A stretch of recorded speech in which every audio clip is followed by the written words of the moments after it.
दिल्ली के द्वारका सेक्टर 23 पोचिनपुर स्थित रावत वाटिका में शांभवी समाज सेवा समिति व उत्तराखंड एकता मंच संस्था के संयोजन से अंतर्राष्ट्रीय महिला दिवस के अलावा मनाया गया होली मिलन समारोह। आपको बता दें, शांभवी समाज सेवा समिति व उत्तराखंड एकता मंच संस्था की अध्यक्षा लक्ष्मी नेगी की देखरेख में करवाए गए आयोजन में सैकड़ों की तादाद में लोगों ने शिरकत करते हुए एक दूसरे के गले मिलकर होली पर्व की बधाई देकर एक दूसरे को गुलाल लगाकर होली के गीतों पर थिरकते नजर आए। दूसरी तरफ अध्यक्षा लक्ष्मी नेगी के अलावा दर्जनों सशक्त महिलाओं को सामाजिक योगदान के लिए, विशेषकर पीड़ित महिलाओं के लिए अग्रसरित तौर पर की गई उम्दा कार्यशैली के लिए आल द्वारका रेजिडेंट्स फेडरेशन की उपाध्यक्षा व वरिष्ठ समाज सेविका गोमती मट्टू व कर्मठवान समाज सेविका अंजलि रावत को पुरस्कृत कर सम्मानित किया गया। आइए देखते हैं हमारे सिटी एक्सप्रेस न्यूज के संवाददाता मारी दास की ये रिपोर्ट। धन्यवाद। ये कार्यक्रम हम हर साल करते हैं। ये हमारी एनजीओ है और उस एनजीओ के अध्यक्षा हूँ। शांभवी समाज सेवा की मैं अध्यक्षा हूँ और यह कार्यक्रम महिला दिवस हम हर साल मनाते हैं। जब से हमने अपनी एनजीओ बनाई है तब से हम यह कार्यक्रम मनाते हैं और महिलाओं का सम्मान करते हैं और महिलाओं को यही बताते हैं कि भी अपना अधिकार छीनना सीखो और अपना अधिकार लेना सीखो, क्योंकि हमारी गवर्नमेंट तो अंधी हो रखी हैं। जैसे रेप केस हो रहे हैं, बलात्कार, ये उनको मारा जा रहा है, लड़कियों को मारा जा रहा है और हत्याएँ होनी, कई मतलब कानून बिल्कुल भी कानून अपने ऐसा काम नहीं कर रहा है। इसलिए हम महिलाओं को अब इसी तरह से आगे बढ़ा रहे हैं कि भाई तुम अपना काम करो और अपनी रक्षा खुद करनी पड़ेगी हमें, क्योंकि सरकार और कानून तो हमारा अंधा गूंगा हो रखा है। मैं सबके लिए, ये सारे देश के लिए एक ही संदेश है, एक तो नशे का सेवन मत कीजिए, क्योंकि नशे का सेवन मत करो। और सबसे पहले जब तक सरकारें इनको बंद नहीं करेंगी तो नशा तो होता रहेगा, क्योंकि जब जो चीज़ मार्केट में आ जाती है तो कोई भी उसको खरीदता है। तो इसको बंद करनी चाहिए और यदि सरकार इसको बंद कर दे तो अपने आप नशा बंद हो जाएगा। पहले तो मैं आप सबको अपना परिचय देना चाहूँगी। मैं अंजलि रावत, उत्तराखंड एकता मंच की कोषाध्यक्ष एवं शांभवी समाज सेवा समिति की महासचिव, मशाल ग्रुप की मेंबर। और आप सभी महिलाओं को पहले तो मेरी तरफ से 8 मार्च की महिला दिवस की ढेर सारी शुभकामनाएं, बधाई एवं होली पर्व की आप सभी को ढेर सारी शुभकामनाएं। होली मनाइए, बहुत अच्छे से मनाइए, सेफ़ तरीके से मनाइए और सारी चीज़ों को भूलकर आप लोग एक दूसरे को गले लगाइए। होली का त्यौहार मेनली इसीलिए होता है और सबसे मेन पहले हमारा उद्देश्य आज महिला दिवस पे था कि हम महिलाओं के लिए हमारी जो एनजीओ है वो हर वर्ष 8 मार्च को महिला दिवस पे एक छोटा सा कार्यक्रम आयोजित करती है, जिसमें हम जो भी हमारे समाज में महिलाएं हैं जो आगे कार्यरत है, किसी न किसी क्षेत्र में आगे बढ़ चढ़ के कार्य कर रही हैं, हम उन महिलाओं को बुलाते हैं, थोड़ा सा सम्मान देते हैं अपनी तरफ से, ताकि उनको बुलाने का उद्देश्य यही रहता है ताकि हम उनसे कुछ सीख सकें और अपने समाज में और भी जो महिलाएँ हैं उनको उनके प्रति जागृत कर सकें, ताकि वो भी समाज में बढ़ चढ़ के अपना भागीदारी ले आगे आएँ। और मुझे लगता है महिला दिवस हर साल बहुत अच्छे धूमधाम से मनाना भी चाहिए। और मैं सिर्फ एक बात कहना चाहूँगी, मैं सरकार से एक अनुरोध करना चाहूँगी, एक विनती है मेरी कि आप कृपया करके महिलाओं की सुरक्षा पर थोड़ा सा ध्यान दीजिए, क्योंकि महिलाओं के लिए जो भी अभी कानून बनाए गए हैं मुझे लगता है कहीं ना कहीं उनमें कमज़ोरी है। उन कानूनों को थोड़ा सा ठोस होना, मजबूत होने की बहुत आवश्यकता है।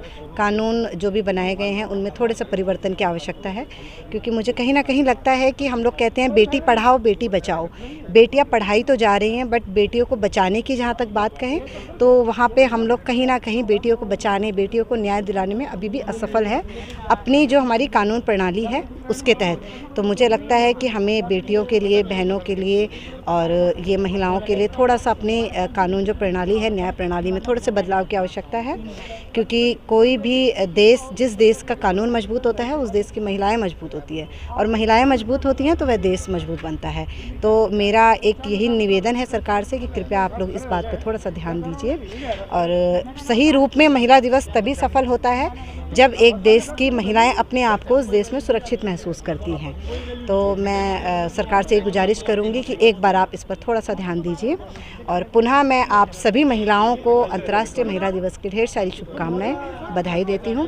और हमारी एनजीओ ऐसी महिलाओं के लिए बहुत से काम करती आ रही हैं, तो हम आशा करते हैं कि आगे भी भविष्य में हम लोग अपनी एनजीओ के द्वारा कुछ ना कुछ कार्य करते रहेंगे। समाज में जो महिलाएं हैं उनको आगे लाने का पूरा प्रयास रहेगा। तो बहुत बहुत धन्यवाद आप लोगों का। तो मैं उत्तराखंड एकता मंच के पदाधिकारियों और शांभवी समाज सेवा समिति के पदाधिकारियों को मैं हार्दिक बधाई देता हूं, शुभकामनाएं हैं मेरी। और बहन लक्ष्मी नेगी जी का मैं हार्दिक आभार प्रकट करता हूं कि उन्होंने इस एक अच्छे मौके पर और इस शुभ मौके पर हमें आमंत्रित किया और इतना भव्य आयोजन किया, जिसकी तो मैं समझता हूं कि एक बहुत बड़े लेवल पे इसकी तैयारी की होगी उन्होंने, और बधाई के पात्र हैं। साथ में ही जो महिला दिवस है उसकी शुभकामनाएं, क्योंकि ये राष्ट्र और ये जो हमारा उत्तराखंड है, ये जो हमारी महिलाएं हमारी पृष्ठ शक्ति होती हैं। और इस शुभ अवसर पर मैं सभी महिलाओं को, देश की महिलाओं को, उत्तराखंड की महिलाओं को, समस्त सर्व समाज की महिलाओं को मैं हार्दिक बधाई देता हूं। और इस शुभ अवसर पर लक्ष्मी नेगी बहन जी के और उनके अन्य भी और एनजीओ हैं जो उत्तराखंड और सारे देश के एनजीओ हैं जो महिलाओं से जुड़े हुए हैं। इन सब के तत्वाधान में हम लोग जैसे 12 मार्च से कुंवर सिंह नेगी जी और हमारी जो बहन है जो किरण नेगी की माता जी पिताजी हैं, इनके लिए हम लोग 12 मार्च से एक अनिश्चितकालीन धरना शुरू कर रहे हैं जो जंतर मंतर पर होगा। 24/7 ये धरना चलेगा। इसमें लक्ष्मी नेगी जी के सहयोग जो है बहुत अच्छी तरह से हमें मिल रहा है और मैं उनका आभार प्रकट करता हूं कि उन्होंने इस आंदोलन को अपना समर्थन दिया और इस आंदोलन के लिए वो बड़ी तैयारी कर रही हैं। और मेरा समस्त देशवासियों से, जिनकी माताएं बहनें और जो हमारे पुरुष हैं, जो पुरुष साथी हैं, उन सबसे मैं आह्वान करता हूं कि 12 मार्च को ये बेटियों के न्याय की लड़ाई में मातृभूमि सेवा पार्टी और सर समाज द्वारा जो ये धरना, अनिश्चितकालीन धरना दिया जा रहा है, इसकी जो है तैयारी करें और बड़े से बड़े समूह में जो है जंतर मंतर पर आएँ। और महिला दिवस के लिए यही हमारा एक बड़ा जो है एक उपहार होगा अगर हम अपनी बेटी किरण नेगी को न्याय दिला सकें, उसके माता पिता के जख्मों पर अगर हम मलहम लगा सकें, उनको न्याय दिला सकें। इससे बड़ी बात महिला दिवस के उपहार का नहीं हो सकता। Thank you. ये होली मिलन समारोह मुख्य रूप से संभवी समाज सेवा समिति और उत्तराखंड एकता मंच के रूप से संयुक्त रूप से ये मनाया गया। और जैसा कि आप सब जानते हैं कि उत्तराखंड एकता मंच पिछले 15 वर्षों से लगातार सामाजिक सांस्कृतिक एकता के कार्यक्रमों का आयोजन करता है। आज का जो कार्यक्रम था होली से ज़्यादा स्त्री शक्ति को, मातृशक्ति को समर्पित था। कल 8 मार्च को विश्व महिला दिवस है, तो आज हमने यहाँ पे महिला शक्ति का सम्मान किया। सबसे बड़ी बात ये थी कि किरण नेगी, जिनका कि लगातार उनके बलिदान, उनका जो चल रहा है आंदोलन, उनकी माताजी आज थी, उनका भी सम्मान किया गया, उनके पिताजी का सम्मान किया गया। और ये भरोसा दिलाया गया महिलाओं के द्वारा कि भारत सरकार के माध्यम से भी और कानून के माध्यम से भी वो कहीं न कहीं से किरण नेगी के साथ न्याय की अपील की जाएगी। आज की जो समारोह में जो मुख्य अतिथि थी दिल्ली विश्वविद्यालय की प्रोफेसर प्रेरणा मल्होत्रा थी, जिन्होंने महिला शक्ति का पूरा वृत्त प्रस्तुत किया। देश में महिलाओं के योगदान से लेकर महिलाओं को लिए क्या उनका विजन होना चाहिए, उस पर उन्होंने चर्चा की। और इसके अलावा दिल्ली विश्वविद्यालय के ही प्रोफेसर हरेंद्र सिंह असवाल जी ने अपने विचार रखे। हमारी उत्तराखंड एकता मंच की अध्यक्षा और सामूहिक अध्यक्षा श्रीमती लक्ष्मी नेगी जी ने इस समारोह की अध्यक्षता की। सभी वरिष्ठ लोगों ने एक साथ मिलकर के इस होली के पावन अवसर पर दिल्ली की खुशहाली से लेकर समस्त देश के समृद्धि और रंगों के उत्सव को हम सब ने मनाया। अच्छे गीत संगीत का कार्यक्रम हुआ। आप सबका सहयोग रहता ही है और वो एक प्रकार से ये भव्य कार्यक्रम यहाँ रावत वाटिका में संपन्न हुआ। और सबसे बड़ी भूमिका निश्चित रूप से उत्तराखंड एकता मंच हो, चाहे सामूहिक समाज कल्याण समिति हो, हमारे महासचिव भाई महेंद्र सिंह रावत जी और हमारी कोषाध्यक्ष श्रीमती अंजलि रावत जी, हमारे सलाहकार श्रीमान सुधीर ममगाई जी, एक पूरी टीम और कवियों ने यहाँ पे कविताएं प्रस्तुत की, कैलाश दसमाना जी जैसे कवियों ने। तो ये शानदार कार्यक्रम सभी प्रकार से सबके लिए, देश के उत्साह और उल्लास के लिए एक सफल संदेश ये आज इस उत्सव के माध्यम से हुआ। धन्यवाद। होली जो भाईचारे का एक त्यौहार है, उसी का संदेश है कि भाईचारे से रहें। और आज के कार्यक्रम में संभावी ग्रुप और एकता मंच के लक्ष्मी नेगी जी और सेमवाल जी का धन्यवाद करता हूं कि उन्होंने होली और महिला दिवस का कार्यक्रम एक साथ किया। और बहुत ही अच्छा अरेंजमेंट है, बहुत अच्छे लोग आ रखे हैं यहाँ पे। तमाम पोचनपुर और आसपास की जनता का हम धन्यवाद करते हैं कि इतने त्यौहार के मौके पे भी यहाँ इतनी बड़ी संख्या में लोग आए हैं। और आपका भी मीडिया चैनल का हम दिल से धन्यवाद करते हैं। और यही संदेश है कि आप सब मिलजुल कर आपस में भाईचारे से रहें।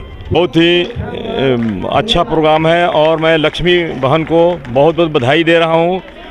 और उत्तराखंड एकता मंच के से जो ये होली मिलन का समारोह का आयोजन किया गया है, पूरे पालम और सर्व समाज और उत्तराखंड के सबको मैं तहे दिल से धन्यवाद कर रहा हूं। और बहुत सारे द्वारका से भी लोग आए हुए हैं, उनको भी धन्यवाद कर रहा हूँ।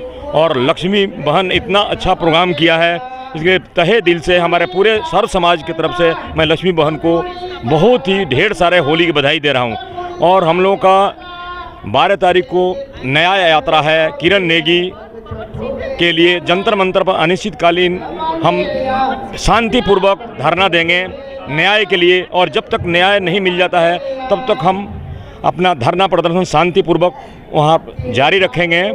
और जब तक सुप्रीम कोर्ट हम लोगों का कुछ आश्वासन नहीं देता है और फैसला को बदलते नहीं हैं, हम उस पर कायम रहेंगे और शांतिपूर्वक हम अपना काम को करेंगे। और न्याय के लिए हम गुहार लगा रहे हैं और पूरे देशवासियों से, दिल्ली वासियों से सबसे गुहार लगा रहे हैं कि हमारे न्याय यात्रा में 10 बजे जंतर मंतर पर जरूर पहुँचे और किरण नेगी के इंसाफ के लिए अपना शांति से आवाज़ बुलंद करें।